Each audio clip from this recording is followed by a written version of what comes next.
Hello everyone, welcome back to my channel, that is Edugenesis Hotel.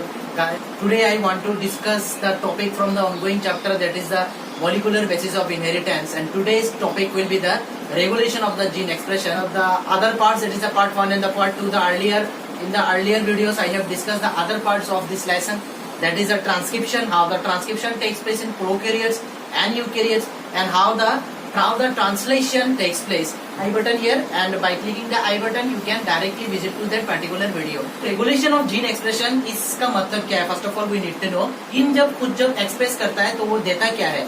जब gene खुद को express करता है तो वो एक प्रोटीन देता है. उसका मेन काम वही होता है कि एक प्रोटीन बनाना. जीन खुद को जब एक्सप्रेस करता है तो प्रोटीन बनता है, पॉलीपेप्टाइड का एक चेन बनता है. And you know the chain of polypeptide is known as a protein. और प्रोटीन के चेन में बहुत सारा एमाइनो एसिड रहते हैं.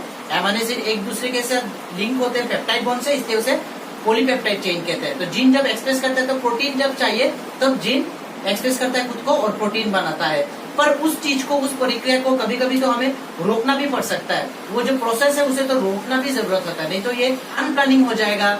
जब हमें प्रोटीन चाहिए होता है तब ये बॉडी ये जीन एक्सप्रेस करता है, जब नहीं चाहिए होता है तब उसे रेगुलेट करना पड़ता है, रोकना पड़ता है. उसे कहते हैं regulation of the gene expression. तो regulation of the gene expression आपका कैसा होता है, कौन कौन सा लेवल में होता है? देखिए, बैक्टीरिया में, प्रोकैरियोट्स में the regulation will take place in the transcriptional level. अभी प्रोटीन बनने का जो स्टेजेस है वो सब स्टेजेस में आपका रेगुलेशन हो सकता है. जैसे मैंने बोला है कि प्रोकैरियोट्स में ट्रांसक्रिप्शनल लेवल में हम रेगुलेट कर सकते हैं ये जीन का एक्सप्रेशन. यूकैरियोट्स में हम कब ये रेगुलेशन कर सकते हैं. अभी आप खुद सोचिए, अगर आपको पता है कि प्रोटीन बनने का स्टेजेस क्या क्या होता है, प्रोटीन बनने का जो स्टेजेस है वो सब स्टेजेस में यूकैरियोट्स के ऑर्गेनिज्म में वो सब स्टेजेस में हम जीन एक्सप्रेशन को रोक सकते हैं. You see, in eukaryotes we can regulate the gene expression in this 4 stages. Number 1 that is the transcription. That's why you need to know, अगर आपको प्रोटीन बनाने के लिए ये सब स्टेजेस जरूरी होता है. First of all transcriptional level, जिसमें एमआरएनए बनता है. प्रोटीन बनाने के लिए एमआरएनए चाहिए और डीएनए से जब एमआरएनए बनता है उसे कहते हैं ट्रांसक्रिप्शन. इस लेवल में, ट्रांसक्रिप्शन लेवल में हम जीन का वो रोक सकते हैं, मतलब जीन को रेगुलेट कर सकते हैं. कैसे? हम ट्रांसक्रिप्शन होने ही नहीं देंगे. जीन जो प्रोडक्ट बनाता है उसको हम एमआरएनए बनाने ही नहीं देंगे. ठीक है, तो ट्रांसक्रिप्शनल लेवल में हम जीन को उसको रोक सकते हैं, जीन का एक्सप्रेशन को रोक सकते हैं. ट्रांसलेशनल लेवल, अभी ट्रांसलेशनल लेवल मीन्स अभी एमआरएनए बन गया, अभी एमआरएनए से प्रोटीन बनेगा, तो एमआरएनए से प्रोटीन बनने का जो प्रोसेस है हम वहाँ पे रोक सकते हैं. वो जीन का एक्सप्रेशन हम करने नहीं देंगे, तो वहाँ पे हम रेगुलेशन जीन ऑफ एक्सप्रेशन कर सकते हैं. और नंबर 3 हो गया transport of mRNA from nucleus to cytoplasm. अभी देखिए यहाँ पे ट्रांसक्रिप्शन लेवल में एमआरएनए बन गया, अभी एमआरएनए से क्या होगा, प्रोटीन बनेगा. सोचिए ये एमआरएनए है, अभी एमआरएनए बन गया है कि नहीं, ये डीएनए से एमआरएनए बना है.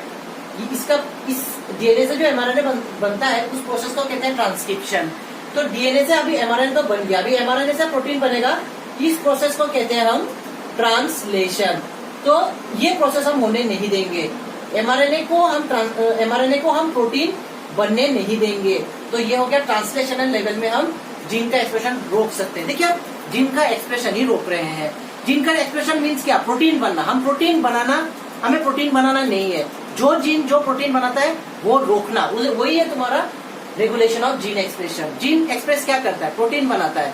अभी प्रोटीन मतलब हमें नहीं बनाना है, प्रोटीन को रेगुलेट करना है, जीन का एक्सप्रेशन रेगुलेट करना है. तो वही है आपका रेगुलेशन ऑफ जीन. तो ट्रांसक्रिप्शनल लेवल में हम रोक सकते हैं, मीन्स ट्रांसक्रिप्शन लेवल में एमआरएनए फॉर्म होता है तो उसको हम रोक डालेंगे. ट्रांसलेशनल लेवल, अभी देखिए ये जो एमआरएनए जो फॉर्म हुआ, ये एमआरएनए फॉर्म होता है आपका न्यूक्लियस में. यूकैरियोट्स का जो एमआरएनए फॉर्म होता है वो होता है न्यूक्लियस में. फिर वो एमआरएनए ट्रांसक्रिप्शन के बाद ये एमआरएनए साइटोप्लाज्म में आ जाता है. ठीक है, अभी ये एमआरएनए साइटोप्लाज्म में जो आएगा वो हम आने ही नहीं देंगे.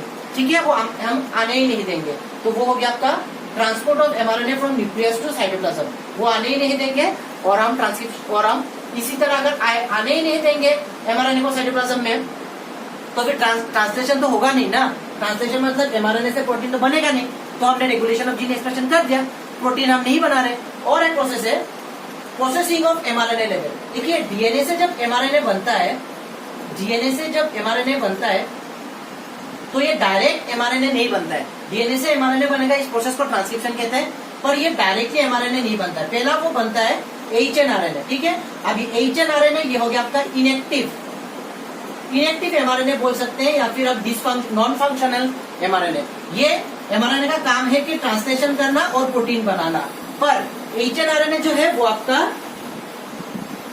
ट्रांसलेशन नहीं कर सकता, वो आपका प्रोटीन नहीं बना सकता, ये इनएक्टिव है। पहले इसको एक्टिव बनना पड़ेगा, तो उसको एक्टिव बनने के लिए क्या करना पड़ेगा, अभी एचएनआरएनए को एक्टिव एमआरएनए बनने के लिए उसको हमें प्रोसेस करना पड़ता है, ठीक है, प्रोसेस करना पड़ता है। यहाँ पे बहुत सारा इंट्रॉन्स रहते हैं, उसको हटाना पड़ता है।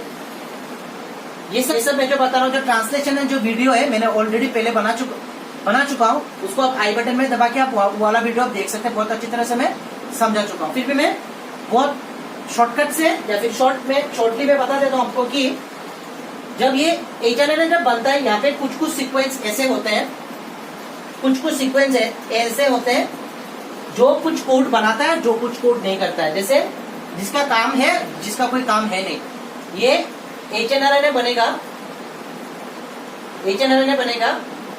फिर वो एमआरएनए बनेगा। किस बारे में बात कर रहे हैं हम, यूकेरियोट्स का क्षेत्र में बात कर रहे हैं। तो एचएनआरएनए से पहले एमआरएनए बनना पड़ेगा। अभी एचएनआरएनए में क्या है, कुछ इंट्रॉन्स है, कुछ एक्सोन्स है। ये जो स्क्वायर बॉक्स है, ये सब है आपका बॉक्सेस, ये सब है इंट्रॉन्स। और इंट्रॉन्स कुछ कोड नहीं करता, कुछ बनाता नहीं है, पर एक्सोन्स क्या करता है, यहाँ पे सीक्वेंस है, इंट्रॉन्स में भी सीक्वेंस है, एक्सोन्स में भी सीक्वेंस है। अभी सीक्वेंसेस क्या करता है, कुछ कोड करता है, एमिनो एसिड बनाता है। तो एक्सोन्स एमिनो एसिड कोड करता है, इंट्रॉन्स एमिनो एसिड कोड नहीं करता, ठीक है। तो फिर इंट्रॉन्स तो कोड नहीं करता, उसको तो अभी काटना पड़ेगा, उसका कोई काम नहीं है, तो उसको हटाना पड़ता है यूकेरियोट्स में। तो हम उसे हटा देंगे, इसे कहते हैं आरएनए स्प्लाइसिंग या फिर प्रोसेसिंग ऑफ एमआरएनए यूकेरियोट्स के क्षेत्र में, ठीक है। प्रोकैरियोट्स में डीएनए डायरेक्ट एमआरएनए बनाता है, ये एचएनआरएनए बीच में नहीं रहता। जो डायरेक्ट एक्टिव रहता है और वो डायरेक्ट प्रोटीन बना सकता है, उसमें इंट्रॉन्स एक्सोन्स का कोई बात नहीं है। आपका प्रोकैरियोट्स का जो एमआरएनए है, उसमें सबके सब एक्सोन्स है, सबके सब एक्सोन्स मीन सबके सब कुछ ना कुछ कोड करेंगे, सबके सब कुछ ना कुछ प्रोटीन एमिनो एसिड बनाएंगे और ये डायरेक्टली प्रोटीन बन सकता है प्रोकैरियोट्स में। यूकेरियोट्स में ऐसा नहीं होता। यूकेरियोट्स में ये सब एक्सोन्स के बीच में कुछ इंट्रॉन्स आ जाते हैं, कुछ इंट्रॉन्स आ जाते हैं। इंट्रॉन्स को काट के फेंकना पड़ेगा क्योंकि वो कुछ करता नहीं है, उसे कहते हैं आपका प्रोसेसिंग ऑफ एमआरएनए। यूकेरियोट्स में होता है। तो इस लेवल में हम प्रोसेस होने ही नहीं देंगे, तो फिर प्रोटीन होगा नहीं, तो फिर रेगुलेशन ऑफ जीन एक्सप्रेशन हो गया ना। इसी तरह से आपको हम इस लेवल में हम रेगुलेशन ऑफ जीन एक्सप्रेशन कर सकते हैं। प्रोकैरियोट्स में एक तरह का एसेसरी प्रोटीन्स मिलता है, ठीक है, एसेसरी प्रोटीन्स। और वो एसेसरी प्रोटीन्स में आपका जो आरएनए पॉलीमरेज है, प्रोटीन बनाने के लिए, ये ट्रांसक्रिप्शन प्रोसेस होने के लिए, एंजाइम ट्रांसलेशन प्रोसेस होने के लिए एंजाइम जो है वो है आरएनए पॉलीमरेज। आरएनए पॉलीमरेज इसके साथ कोड हो जाता है। अभी हम किसके बारे में बात कर रहे हैं, प्रोकैरियोट्स के बारे में। तो एसेसरी प्रोटीन के साथ आरएनए पॉलीमरेज बाइंड करके उसे पता चल जाता है कहाँ पे कोड करना है, कहाँ पे कोड नहीं करना है। ये आरएनए पॉलीमरेज, ये जो है आपका आरएनए पॉलीमरेज, ये आरएनए पॉलीमरेज आपका ऑपरेटर रीजन होता है, मैं बताऊंगा थोड़ी देर बाद, जहां से आपका आरएनए पॉलीमरेज अटैच होता है, अटैच होकर ट्रांसलेशन लेवल स्टार्ट करता है।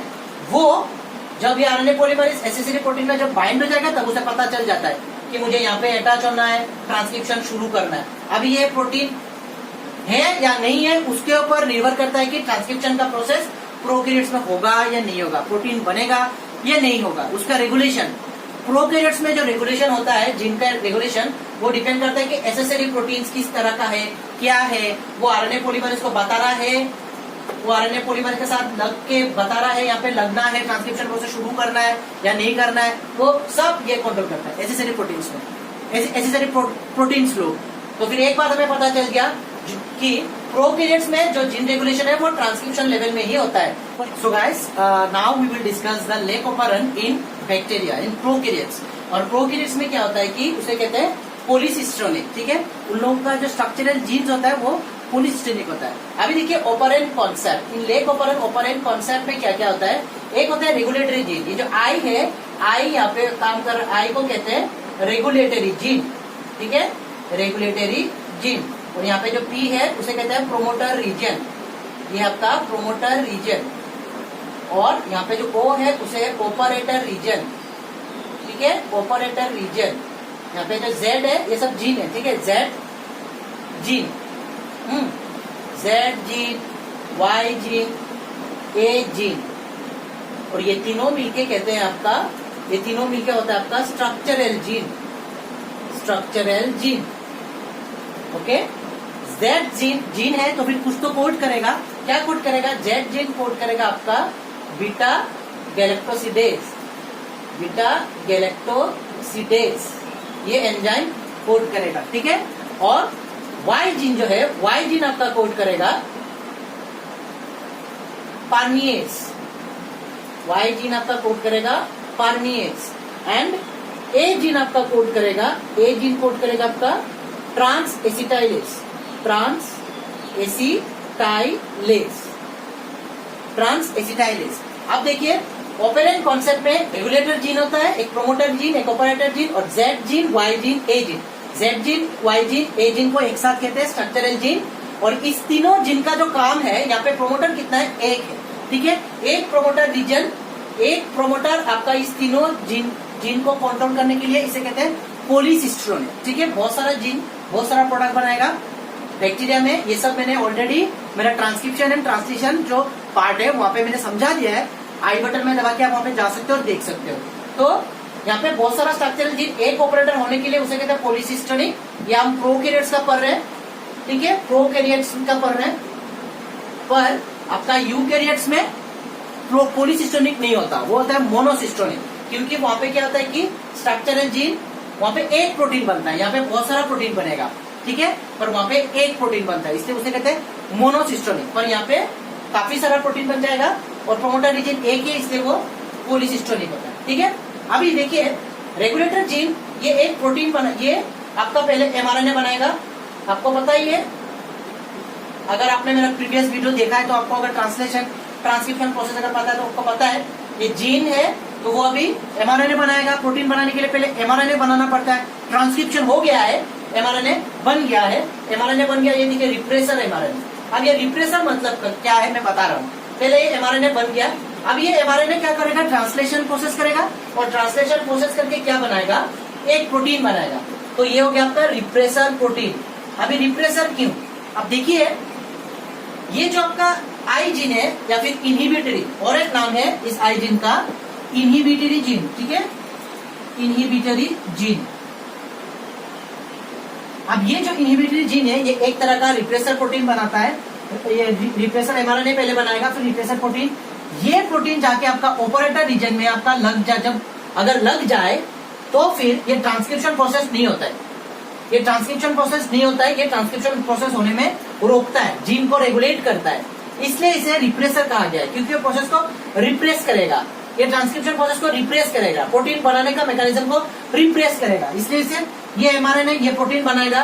कैसा प्रोटीन बनाएगा? वो प्रोटीन बनाएगा जो रिप्रेस करेगा, इसलिए उस एमआरएनए का नाम रिप्रेसर एमआरएनए, और जो प्रोटीन बनाएगा उसका नाम रिप्रेसर प्रोटीन। ये रिप्रेसर प्रोटीन जब जाके आपका ऑपरेटर रीजन में जब लग जाता है, ये ऑपरेटर जीन में जब लग जाता है, तो फिर यहाँ पे जब का ये ट्रांसक्रिप्शन होने के लिए एंजाइम चाहिए, और उस एंजाइम का नाम क्या है? RNA polymerase. आरएनए पॉलीमरेज ये एंजाइम चाहिए, और ये आरएनए पॉलीमरेज आके, आई एम सॉरी, ये प्रोमोटर रीजन, जब ये आरएनए पॉलीमरेज जब ये प्रोमोटर रीजन में आके बाइंड हो जाएगा, तब आपका ये ट्रांसक्रिप्शन प्रोसेस शुरुआत होता है। अगर ये बाइंड अगर नहीं हो पाया प्रोमोटर रीजन में, तो फिर ये ट्रांसक्रिप्शन प्रोसेस नहीं हो पाएगा। लेग ऑपरेंट में क्या क्या है? ऑपरेंट कॉन्सेप्ट में I have already told you, and these three gene what they will code, also I have told you the Z gene beta galactosidase. Now you see ये जो मैं जो लैक ऑपरेंट है, ये मैं प्रोकैरियोट्स का किसका बैक्टीरिया का पढ़ रहा हूँ? E coli. अभी ये कब काम करेगा? ठीक है, ये किसके लिए है? लैक्टोज। ये लैक ऑपरेंट का नाम क्या है? यहाँ पे जो मैंने लैक लिखा है, लैक का मतलब हो गया यहाँ पे लैक्टोज। अगर एनवायरमेंट जो ई कोलाई है, ये बैक्टीरिया एक तरह का, इसे लैक्टोज चाहिए एनर्जी प्रोडक्शन के लिए। अगर एनवायरमेंट पे अगर लैक्टोज है तो ये जो पूरा सिस्टम जो है, जो जीन जो है, सब एक्टिव होना पड़ेगा, ट्रांसक्रिप्शन होना पड़ेगा उस लैक्टोज को अंदर लेने के लिए और लेके वहां से एनर्जी बनाने के लिए, ठीक है। तो फिर ये लैक ऑपरेंट तब स्विच ऑन हो जाएगा। हाँ, ये स्विच ऑन कब होगा? जब एनवायरमेंट में लैक्टोज है, तभी तो ये जीन काम करेगा, वरना ये सब Z gene, beta galactosidase, Y gene, permease, A gene, ये ट्रांस एसिटाइलेज, ये सब एंजाइम बनाने का फायदा क्या है? लैक्टोज तो है नहीं। अभी देखिए मैं ये सब बात क्यों बोल रहा हूँ, इसलिए बोल रहा हूँ क्योंकि एनवायरमेंट में सोचिए अभी लैक्टोज है, अब इसे अंदर लेना है, तो फिर क्या हो जाएगा, ये Z जीन जो है, ये Z जीन आपका कोड करेगा बीटा गैलेक्टोसिडेज। अब ये बीटा गैलेक्टोसिडेज क्या करता है, लैक्टोज जब अंदर आएगा तब उसको, लैक्टोज जब अंदर आ जाएगा, लैक्टोज एक डाइसैकेराइड है, lactose it is a one type of disaccharide unit of carbohydrate. ये लैक्टोज को तोड़ के क्या बना देता है आपका, गैलेक्टोज मोनोसैकेराइड। दो मोनोसैकेराइड बनाता है, एक होता है गैलेक्टोज और एक होता है आपका glucose, and both are monosaccharides, both are monosaccharides, carbohydrate का यूनिट एक एक है इसलिए मोनोसैकेराइड, मोनो मींस वन। उसको तोड़ के गैलेक्टोज और ग्लूकोज में कन्वर्ट करेगा, उसके बाद ही एनर्जी प्रोड्यूस होगा, पहला बात। तब इसलिए ये बीटा गैलेक्टोसिडेज चाहिए, तब ये Z जीन बीटा गैलेक्टोसिडेज बनाएगा। अभी लैक्टोज को अंदर भी तो लेना पड़ेगा। अब देखिए ये जो आपका जो पार्मियस एंजाइम है, ये क्या करता है, ये आपका अगर लैक्टोज जो एनवायरमेंट में है, बाहर में है उसका सेल का, उसको अंदर लाने में मदद करता है। इट विल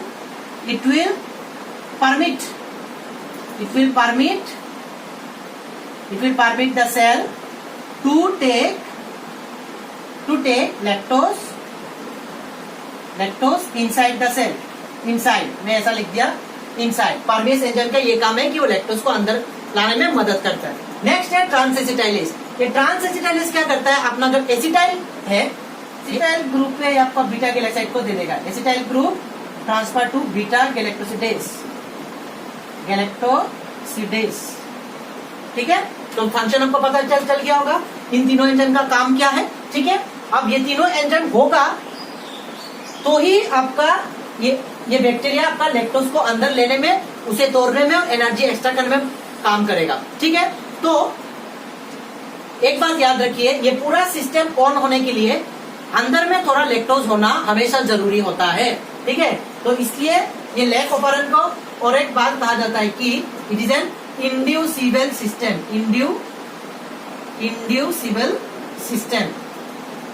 ऐसा बात नहीं है कि उसे लैक्टोज चाहिए, उसका अंदर में थोड़ा भी लैक्टोज नहीं है, थोड़ा लैक्टोज होना ही पड़ेगा अंदर, तभी लैक्टोज बाहर से वो अंदर ला पाएगा, नहीं तो वो नहीं कर पाएगा, ठीक है। इसलिए इस लैक ऑपरेंट कॉन्सेप्ट को कहा जाता है इंड्यूसिबल सिस्टम, ठीक है। अगर सोचिए अभी एनवायरमेंट में आपका लैक्टोज नहीं है और उसे लैक्टोज चाहिए भी नहीं, अभी जितना एनर्जी है उससे वो काम चला लेगा। अभी क्या होगा, अभी ये आई जीन जो है जिसका नाम है रेगुलेटरी जीन या फिर इनहिबिटरी जीन, ये आई जीन आपका रिप्रेसर एमआरएनए बनाएगा, वो रिप्रेसर एमआरएनए प्रोटीन बना के वो ऑपरेटर रीजन में एक ब्लॉक कर देता है। फिर आरएनए पॉलीमरेज जो है, आरएनए पॉलीमरेज यहाँ पे आके लग नहीं सकता, प्रोमोटर रीजन में आके बाइंड नहीं हो सकता।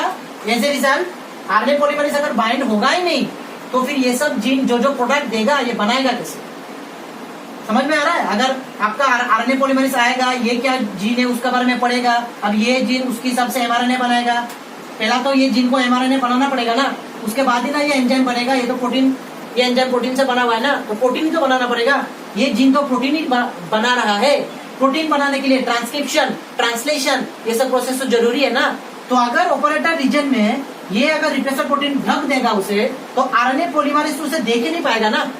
अगर आरएनए पॉलीमरेज उसे देख ही नहीं पा रहा है तो फिर वो यहाँ पे लग नहीं पा रहा है, तो यहाँ पे क्या क्या सीक्वेंस है वो कैसे पढ़ेगा, आरएनए पॉलीमरेज पढ़ के वो एमआरएनए कैसे बनाएगा। यहाँ पे भी पढ़ के वो एमआरएनए नहीं बना पाएगा, यहाँ पे भी पढ़ के वो एमआरएनए नहीं बना पड़ेगा। अगर एमआरएनए बनेगा ही नहीं तो फिर ये सब जीन, ये सब जो प्रोडक्ट है, जो आपका पार्मियेज हो गया, बीटा गैलेक्टोसिडेज हो गया, ट्रांसएसिटाइलेज हो गया, ए जीन ट्रांसएसिटाइलेज बनाता है, वाई जीन ये बनाता है, जेड जीन ये बनाता है, कैसे बनाएगा। ये सब तो प्रोटीन है ना, एंजाइम है ना, एंजाइम प्रोटीन से बना हुआ है ना, प्रोटीन बनाना पड़ेगा, ट्रांसक्रिप्शन होना पड़ेगा, ट्रांसलेशन होना पड़ेगा। अगर ट्रांसक्रिप्शन ही ना हो तो फिर ये नहीं बनेगा। तो तब ऐसा होता है, अगर लैक्टोज अगर एनवायरमेंट में ना हो तो फिर ये जीन का कोई काम नहीं है, ये सब बना के एंजाइम बना के कोई काम नहीं है, फायदा नहीं है, लैक्टोज तो है ही नहीं। तो फिर रेगुलेटरी जीन एक रिप्रेसर एमआरएनए बनाएगा, वो जाके यहाँ पे लग जाएगा और ये बंद, ये पूरा प्रोसेस बंद। हमने जीन का जो एक्सप्रेस है, जीन जो प्रोटीन बनाता है, हमने उसे रोक डाला, तो ये हो गया रेगुलेशन ऑफ जीन एक्सप्रेशन, ठीक है। तो अभी इस लैक ऑपरेंट को मैं क्या बोलूंगा, स्विच ऑफ, स्विच ऑफ। अभी यह lac operon switch off mode में, ठीक है। अभी स्विच ऑन कब होगा, स्विच ऑन कब होगा, जब एनवायरमेंट में लैक्टोज है, जब इस बैक्टीरिया को इकोलाई को लैक्टोज चाहिए एनर्जी के लिए, तब ये स्विच ऑन हो जाएगा। अब देखिए, इससे पहले एक बात मैं बता देता हूं कि ये जो इनहिबिटरी जीन है वो लगातार वो रिप्रेसर एमआरएनए बनाता रहेगा, ये रिप्रेशन प्रोटीन बनाता रहेगा, चाहे वो एनवायरमेंट पे लैक्टोज हो या ना हो, ये आई जीन हमेशा ये प्रोडक्ट बनाता रहेगा। इसलिए इसे आई जीन या फिर इनहिबिटरी जीन का और एक नाम है कॉन्स्टिट्यूटिव जीन, ठीक है, उसका और एक नाम कॉन्स्टिट्यूटिव जीन है, क्योंकि वो हमेशा ये रिप्रेसर एमआरएनए रिप्रेशन प्रोटीन को बनाता रहेगा, इसलिए उसे कॉन्स्टिट्यूटिव जीन कहते हैं। ठीक है, अब देखिए, सोचिए अभी लैक्टोज है, अभी इसे ऑन करना है, पूरा मशीन को ऑन करना है, ये सब लैक्टोज है तो फिर ये सब चाहिए ना लैक्टोज को लेने के लिए, तोड़ने के लिए, एनर्जी बनाने के लिए। तो क्या हो जाएगा, ये जो एक प्रोडक्ट अभी वो लैक्टोज जो अंदर है या फिर और एक कंपाउंड लैक्टोज अंदर जाएगा, या फिर अंदर में जो थोड़ा सा जो लैक्टोज था, जो मैंने बोला था थोड़ा सा लैक्टोज अंदर होना ही पड़ेगा, चाहे वो बाहर में लैक्टोज हो या ना हो, बाहर वाला लैक्टोज अंदर आने के लिए थोड़ा सा लैक्टोज होना ही पड़ेगा, उसे कहते हैं एलोलैक्टोज। और ये एलोलैक्टोज आके इस रिप्रेसर जो प्रोटीन है उसके साथ बाइंड हो जाएगा, इस तरह। जब वो इस तरह बाइंड हो जाएगा,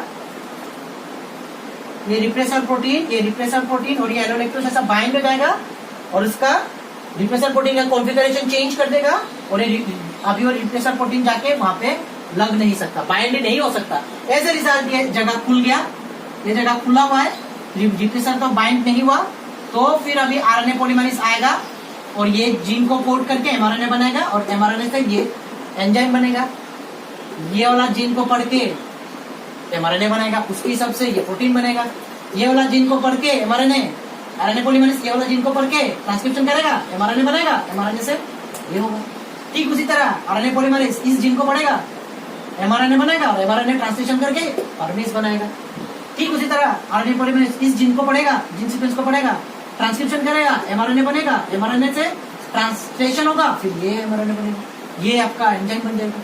समझ में आ गया? तो इसी तरह से अब ये लैक ऑपरेंट स्विच ऑफ नहीं, अभी हो जाएगा स्विच ऑन।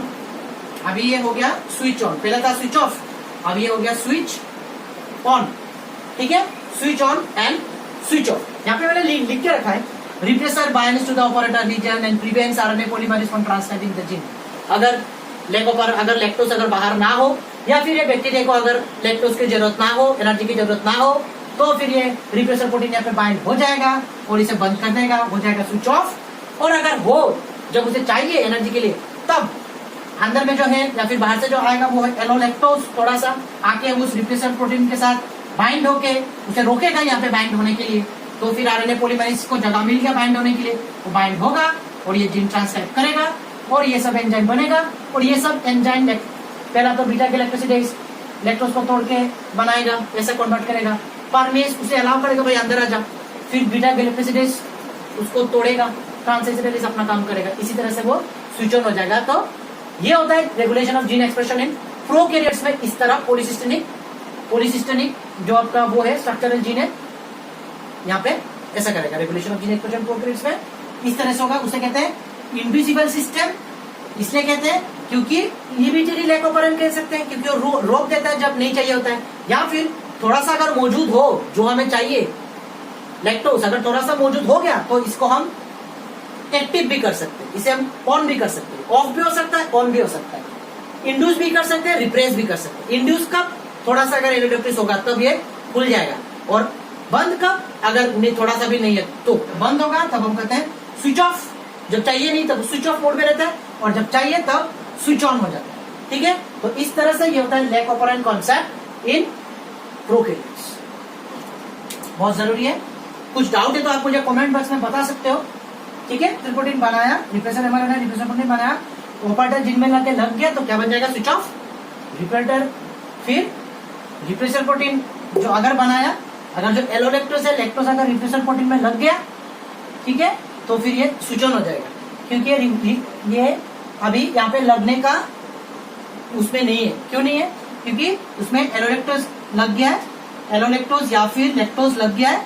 ठीक है, एलोलैक्टोज या फिर लैक्टोज लग गया है रिप्रेसर प्रोटीन के साथ, तो लग के उसे यहाँ पे लगने में रोक रहा है। तो ये आप रोक दिया है, तो फिर अभी आरएनए पॉलीमरेज आएगा, वो करेगा और ये स्विच ऑन हो जाएगा, तो ये स्विच ऑन। तो रिप्रेसर प्रोटीन ऑपरेटर जीन में लगने के बाद जब स्विच ऑफ रहता है तब उसे हम कहते हैं निगेटिव कंट्रोल, निगेटिव कंट्रोल और निगेटिव रेगुलेशन, निगेटिव कंट्रोल और रेगुलेशन। ठीक है, तो गाइस एक बात आप लोग याद रखिएगा कि हमने जो पढ़ा था कि लेग ऑपरेंट जो अभी भी पढ़ा था, अभी जो लेग ऑपरेंट, वहां पे आपका लेग ऑपरेंट को किसने दिया था, ये जो जेनेटिक जो ऑपरेंट कौन सा है, Francois Jacobs and Jacques Monod. ठीक है, Francois Jacob and Jacques Monod ने आपका ये लेग ऑपरेंट कॉन्सेप्ट दिया था, बहुत इंपॉर्टेंट है। और एक बात यहाँ पे इंड्यूसर का बात मैंने आपको बोलना चाहूंगा। इंड्यूसर जैसे अगर लैक्टोज अगर नहीं है, मौजूद नहीं है, तो ये स्विच ऑफ रहेगा, क्योंकि ये जो रेगुलेटरी जीन है आई, वो एमआरएनए बनाएगा, रिप्रेसर एमआरएनए, फिर रिप्रेसर एमआरएनए रिप्रेसर प्रोटीन बनाएगा, वो रिप्रेसर प्रोटीन जाके ऑपरेटर रीजन में लग जाएगा और ये पूरा ऑपरेंट सिस्टम को स्विच ऑफ कर देगा।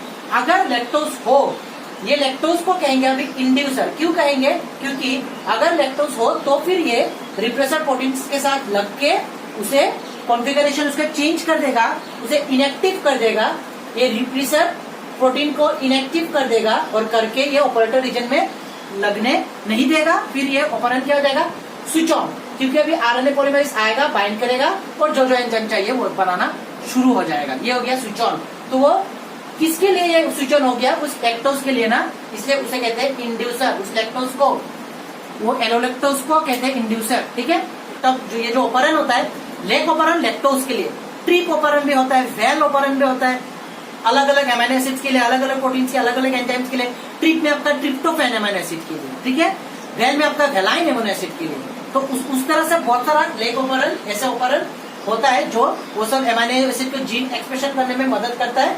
बस एक ही नहीं होता, बस लेग ऑपरेंट ही नहीं होता, बहुत सारे होता है। ऑपरेंट तो वही है कि एक डीएनए का एक सीक्वेंस, एक डीएनए का एक फ्रेगमेंट, वो डीएनए का फ्रेगमेंट, तो वो डीएनए का फ्रेगमेंट जहाँ पे आपका रेगुलेटर जीन, प्रोमोटर जीन, ठीक है, regulator gene, promoter gene, operator gene और कुछ स्ट्रक्चरल जीन, ये सब कहाँ पे है, ये सब डीएनए में ही तो है। और ये पूरा, ये लोग जब फंक्शन करेंगे एक साथ तभी प्रोटीन बनता है। जीन एक्सप्रेशन मतलब क्या है, जीन जब एक्सेस करेगा तब प्रोटीन बनेगा। तो जीन एक्सप्रेशन को रोकना है, रेगुलेशन मतलब क्या, रोकना, कंट्रोल करना। तो कौन कंट्रोल करता है, ये लोग करता है चालू, ये लोग ही प्रोटीन बनाते हैं, ये लोग ही कंट्रोल करेंगे। तो ये हो गया आपका इस डीएनए का इस सीक्वेंस, वो पार्ट, वो फ्रेगमेंट जहाँ पे आपका regulator protein, regulator gene, promoter gene, operator gene और स्ट्रक्चरल जीन होता है, उसे कहते हैं एक साथ ऑपरेंट। चाहे वो लैक्टोज के लिए हो सकता है अलग ऑपरेंट, ट्रिप्टोफैन के लिए अलग ऑपरेंट, वेलाइन के लिए अलग ऑपरेंट। ठीक है, तो अभी हम डिस्कस कर रहे हैं trp operon. Trp operon, trp माने TRYP शॉर्ट फॉर्म है, एक्चुअली ट्रिप्टोफैन अमीनो एसिड। ठीक है, tryptophan amino acid, tryptophan operon. यहाँ पे भी रेगुलेटर जीन होगा, प्रोमोटर जीन होगा, ऑपरेटर जीन होगा और स्ट्रक्चरल जीन यहाँ पे 3 नहीं, यहाँ पे 5 होगा। क्या क्या देख लीजिए, ई जीन, ABCDE, 5 स्ट्रक्चरल जीन, एक ऑपरेटर, एक प्रोमोटर, एक रेगुलेटर। ठीक है, तो फिर देखिए ये एक्चुअली ये जो जीन है, ये लोग क्या क्या बनाते हैं, ये ट्रिप्टोफैन बनाने के लिए आपका 3 एंजाइम जरूरी पड़ता है, 3 एंजाइम का जरूरत पड़ता है। और ये 3 एंजाइम जो है आपका tryptophan E gene, D gene, C gene, B gene और ए जीन, ये 5 जीन मिलके 3 एंजाइम बनाएगा। अब ये tryptophan E gene polypeptide E, D gene D polypeptide, C gene C polypeptide, B gene B polypeptide और ए जीन ए पॉलीपेप्टाइड बना रहा है। और ये तीनों पॉलीपेप्टाइड, ये देखिए यहाँ पे पॉलीपेप्टाइड ई और डी मिलके एंजाइम 1 और सी एंजाइम 2 बनेगा, पॉलीपेप्टाइड सी आपका एंजाइम 2 बन जाएगा। और यहाँ पे जो ए और बी, ये दोनों पॉलीपेप्टाइड मिलके बनेगा एंजाइम 3। और ये तीनों एंजाइम चाहिए, ये रहा आपका ट्रिप्टोफैन, इसका प्रोडक्शन करने के लिए। एक बात बहुत इंपॉर्टेंट है, one thing is very important here is that here the production of the tryptophan will stop the operand.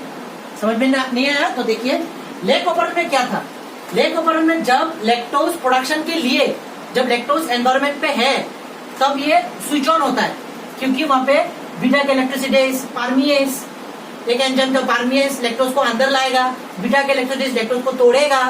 इस तरह से एंजाइम का काम था ना, स्विच ऑन हो जाता था लेग ऑपरेंट में। पर यहाँ पे क्या हो रहा है, ट्रिप्टोफैन जब वो स्टार्ट हो गया ना स्टार्ट, तो अभी इन लोगों का काम नहीं है, बंद करो। ट्रिप्टोफैन हमें चाहिए था, ट्रिप्टोफैन मिल गया तो अभी बंद हो जाएगा। पहले क्या था, लैक्टोज अगर एनवायरमेंट में मौजूद है तो फिर स्टार्ट हो जाता था, स्विच ऑन होता था। लेक ऑपरेंट में क्या था, लेक ऑपरेंट में lactose present, lactose present, operon क्या होता है, switch on, operon switch on होता था। बट हियर उल्टा है, ट्रिप्टोफैन प्रोड्यूस हो गया, यहां पे क्या होगा, tryptophan amino acid is produced या present, produced, then operon gets switch off, operon gets switch off, operon gets switch off. तो इसे कहते हैं, ये आपका repressible, repressible system. Okay, trp operon है आपका रेप्रीसेबल, ट्रिप्टोफैन मौजूद हुआ, प्रोड्यूस हो गया, ये बंद हो जाएगा, स्विच ऑफ हो जाएगा। पहला वाला क्या था, लेक ऑपरेंट क्या है, इंड्यूसिबल, अगर इंड्यूस करेगा, अगर लैक्टोज प्रेजेंट है एनवायरमेंट में, ऑपरेंट को इंड्यूस करेगा कि भाई स्टार्ट हो जा। यहाँ पे क्या है, ट्रिप्टोफैन अगर प्रोड्यूस हो गया तो लैक्टोज बन क्या बोलेगा, बंद हो जा, रिप्लेस करेगा, रिप्लेसेबल सिस्टम। लेक ऑपरेंट है इंड्यूसिबल सिस्टम, ये आपको समझना होगा, बहुत इंपॉर्टेंट है। तो देखिए यहाँ पे भी सेम है, यहाँ पे जो रेगुलेटर जीन है वो बनाएगा आपका एमआरएनए, और वो एमआरएनए क्या बनाएगा आपका एपो रिप्रेसर, जो इनएक्टिव है, जो इनएक्टिव है। लेक ऑपरेंट में क्या था, लेक ऑपरेंट में ऐसा था कि रेगुलेटर जीन है वो बनाएगा रिप्रेसर एमआरएनए, पहले बनाएगा वो रिप्रेसर एमआरएनए, फिर ये रिप्रेसर एमआरएनए क्या बनाएगा, रिप्रेसर प्रोटीन, रिप्रेसर प्रोटीन है कि नहीं, रिप्रेसर प्रोटीन। ऐसा था, तो क्योंकि ये क्या करेगा, ये प्रोटीन जाके ऑपरेटर में जाके बाइंड हो जाएगा और प्रोसेस को ऑफ कर देगा। लेक ऑपरेंट में ऐसा था, लेक ऑपरेंट में ऐसा था। पर ट्रिप ऑपरेंट में, ट्रिप ऑपरेंट या फिर ट्रिप्टोफैन ऑपरेंट में कैसा है, रेगुलेटर जीन एमआरएनए बनाएगा, वो एमआरएनए एपो रिप्रेसर बनाएगा, फुल्ली रिप्रेसर नहीं, इसे इनएक्टिव कहते हैं। ये जाके यहाँ पे बाइंड नहीं होगा। लेक ऑपरेंट में क्या था, बाइंड हो जाता है, बंद कर देता है, रिप्रेसर प्रोटीन। ये रिप्रेसर प्रोटीन नहीं है, ये है एपो रिप्रेसर, ये एक्टिव नहीं है, वो एक्टिव था, लग जाएगा, ये इनएक्टिव है, वो यहाँ पे जाके नहीं लगेगा। वो कब, देखिए ये अभी ऑन है, ठीक है, ये एपो एमआरएनए बनेगा, एपो रिप्रेसर बनेगा, ये जो आपका जो ऑपरेंट सिस्टम है वो ऑन है। यहाँ पे फिर आरएनए पॉलीमरेज आ रहा है, ऑपरेटर रीजन में बाइंड हो रहा है, उसी तरफ से आरएनए पॉलीमरेज बाइंड होके होके होके ये सब पॉलीपेप्टाइड बना रहा है, ट्रांसलेशन करके। पहले तो आरएनए पॉलीमरेज ट्रांसक्रिप्शन करेगा, ये सब जीन का ट्रांसक्रिप्शन करके उसके हिसाब से एमआरएनए बनाएगा, एमआरएनए बना, फिर ये पॉलीपेप्टाइड जो है वो सब बनाएगा, ट्रांसलेशन होगा, फिर ये सब एंजाइम बनेगा, फिर ट्रिप्टोफैन बन गया, ठीक है। अब ट्रिप्टोफैन बन गया, अभी ये ऑफ करना पड़ेगा। अभी क्या होगा, देखिए ये ट्रिप्टोफैन को हम कहेंगे को रिप्रेसर, ठीक है। अभी ये क्यों को रिप्रेसर हमने कहा, क्योंकि ये ट्रिप्टोफैन ही ये सिस्टम को ऑफ करेगा। ये ट्रिप्टोफैन ही है जो आपका, ये ट्रिप्टोफैन ही है जो इसको, इस पूरा सिस्टम को, ऑपरेटिंग सिस्टम को भी ऑफ करेगा, रिप्रेस करेगा। इस ट्रिप्टोफैन ही रोल प्ले नहीं करता, और एक चीज है, इसलिए हमने इसको को रिप्रेसर कहा। तो ये ट्रिप्टोफैन को रिप्रेसर आएगा, यहाँ से एपो रिप्रेसर गया, ये को repressor apo repressor complex form करेगा, एक्टिव रिप्रेसर, को रिप्रेसर, और ये एपो रिप्रेसर। मैं लिख देता हूँ यहाँ पे, एपो रिप्रेसर प्लस को रिप्रेसर, ये दोनों मिल जाएंगे कॉम्प्लेक्स। जब ये फॉर्म हो जाएगा ट्रिप्टोफैन, तो को रिप्रेसर आएगा, एपो रिप्रेसर जुड़ के ये बन जाएगा को रिप्रेसर एपो रिप्रेसर कॉम्प्लेक्स। अभी पहले क्या था, एपो रिप्रेसर अकेला इनएक्टिव था ना, वो यहाँ पे लग नहीं सकता, इनएक्टिव था। और ये ट्रिप्टोफैन बन गया, ये आया, कॉम्प्लेक्स बना, अब लोग क्या बन जाएगा, एक्टिव। एक्टिव रिप्रेसर बन गया, अभी जाकर ऑपरेटर रीजन में लग जाएगा ट्रिप्टोफैन, ये को रिप्रेसर मींस ट्रिप्टोफैन, और ये एपो रिप्रेसर दोनों जाकर ऑपरेटर में लग जाएगा, और ये पूरा सिस्टम ऑफ। तो यहाँ पे क्या है, ट्रिप्टोफैन ऑपरेंट में ट्रिप्टोफैन का मौजूदगी ये ऑपरेंट को बंद कराता है, इसलिए इसे कहते हैं रिप्रेसिबल सिस्टम। पर लेक ऑपरेंट में क्या था, लैक्टोज का मौजूदगी सिस्टम को ऑन कराता है। लैक्टोज आएगा, इंड्यूस की तरह काम करेगा, रिप्रेसर प्रोटीन में लग जाएगा और ये स्टार्ट कर देगा, ठीक है। तो इसी तरह से ट्रिप ऑपरेंट और lac operon, regulation of gene expression trp operon में, लेक ऑपरेंट में इसी तरह से होता है। ये दोनों आपके लिए बहुत जरूरी है, आप इसके स्क्रीनशॉट करके रख सकते हैं।